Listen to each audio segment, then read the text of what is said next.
Hey, Queen, LizJSimpson here, and today we're going to talk about 6 goal-setting tips for entrepreneurs. I know that as an entrepreneur, it feels like you just have deadline after deadline, goal after goal. I need revenue, I need team, I need clients. It feels like it's just overwhelming at times. And so we're going to break down how you can clearly define your goals in a way that sets you up for success.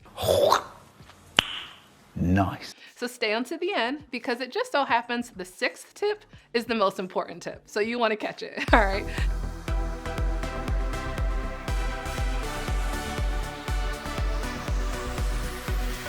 So the first tip is self-discovery. Our role as entrepreneurs and leaders is to cast the vision for the company. It makes me think of the E-myth, right? This idea of working too much in the business instead of on the business. And so your role as the CEO, as entrepreneur, is to cast the vision.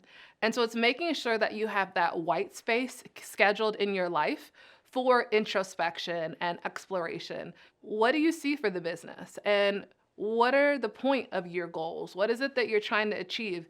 And are you sure that the goals that you're setting out for yourself align with the lifestyle? One of my favorite quotes is a quote by Danielle Laporte, and she says, "The journey has to feel how you want the destination to feel." And so I am constantly just journaling and creating quiet time for myself to say, if this is how the journey of entrepreneurship feels, will the destination feel any different? Because if it doesn't, then I have to reassess and think about my goals. So before we get into the other goal setting tips, I just really want to hold space for your time to vision. And a tactical strategy for this is how you chunk your calendar. So for me, as a leader, I have certain days that I'm focused on income producing activities. I have certain days that I'm focused on service delivery. But I also have times and days that are blocked out for orthogonal thinking and introspection, right? What I call the white space of just me being present with my thoughts. And I can't underscore how important that is for you as the visionary in your business. And so once you've had clarity on the vision and you know that the goals that you're setting out for yourself align with the lifestyle that you want and the destination that you're aspiring to acclimate to, then it's defining what success looks like, literally, right? It's how do I take this big, broad vision and how do I turn it into a tangible goal? And so this is what success will look like. I know I will have arrived when these things are achieved. So make sure that you literally define what success looks like. Too often I'll work with entrepreneurs and I'll ask them how to define success and they're like, oh, 6 figures. I'm like, what is that 101,000? Is that 402,000? Like, what does 6 figures mean for you? So make sure you define success. And when you define success, make sure you define it in a way that's qualitative and quantitative. Here's what I mean by that.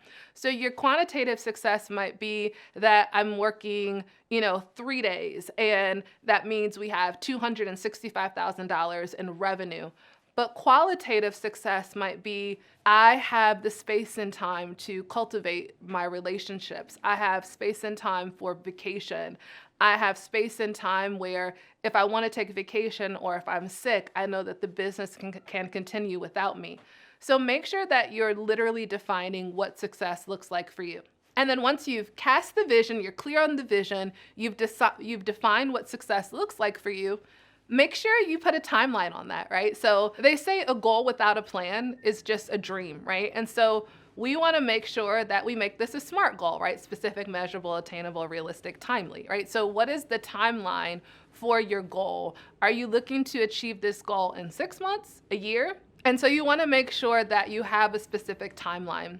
I also often quote Parkinson's law, that time expands to what we give it. So if you create this ambiguous goal and you're like, oh, I have 2 years to achieve it, guess what? It's going to take you 2 years to get there.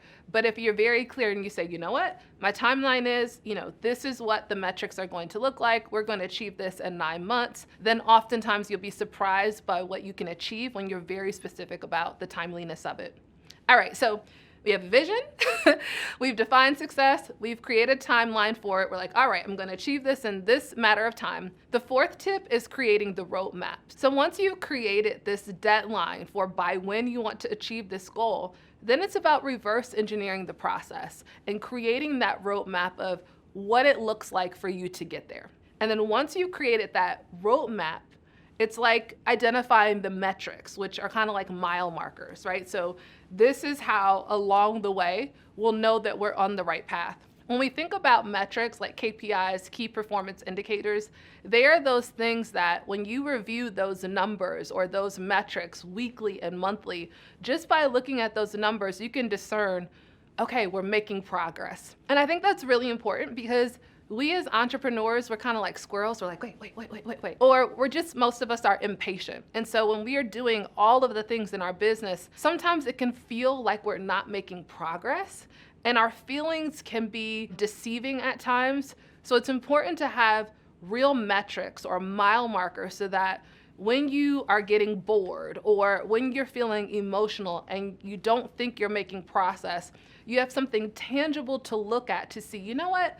It may not feel like I'm making progress, but 3 months ago, we only had 500 subscribers, and now we're at 700 subscribers. So we actually are on par for our goal, right? So having those metrics in place. All right, and you ready for the 6th point?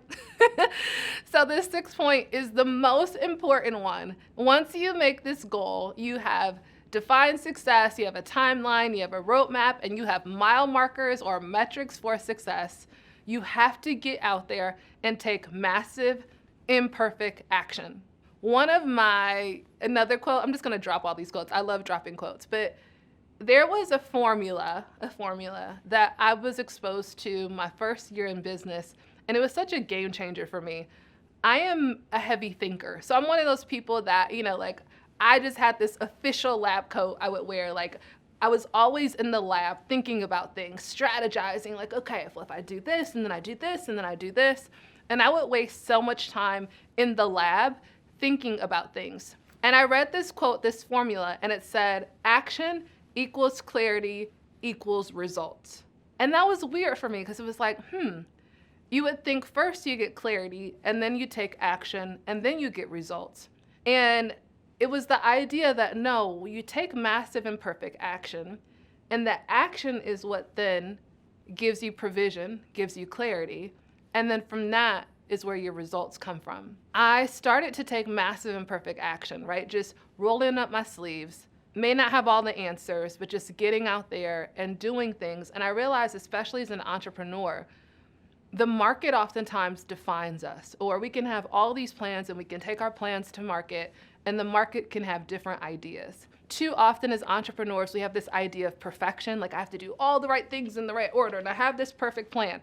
But at the end of the day, I want you to surrender to entrepreneurship being this imperfect process and realizing that this is really just one big experiment. And that's how I approach my business. It's an experiment. And I'm going to have a hypothesis about something. It might be an informed hypothesis off of what's happened in the past, but I'm taking this hypothesis to the market and I'm going to get data from the reaction. And then my job as a leader is to make sure through those metrics, right? To, constantly looking back at that data and those metrics, I'm going to see the reaction to my experiment. And then I'm going to recalibrate or call audibles along the way. But it is the massive imperfect action that is then going to give me clarity and then ultimately my greatest results. And let me direct you to another important video, which is what is the most important part of the sales process? I want to hear from you. What are your greatest goal setting tips? What has helped you in achieving your goals? I found that at the end of the day, failure is just feedback. And as an entrepreneur, I can have all these plans, these goals, and I do my diligence when I set goals. But to that point, because I view it as an experiment, I don't see it as the failure being final, but I see it as being feedback and an invitation for me to keep trying. And I try to fail fast as possible because that's where I think the gold comes from in entrepreneurship. If you're looking for more strategies to land 5- and 6-figure corporate clients, you can sign up for our advanced masterclass. It's complimentary at thebigmoneymovement.com. Or if you're looking for language, I'm looking for how to book meetings with executive buyers, and I just need some help with the language, you can download our 3 proven scripts at corporateclientscripts.com. I'm LizJSimpson, founder of the Big Money Movement, and we want to make big money moves together. So sound off below and let me know your greatest strategies and tips. Here comes that video. Click it right there. You see it.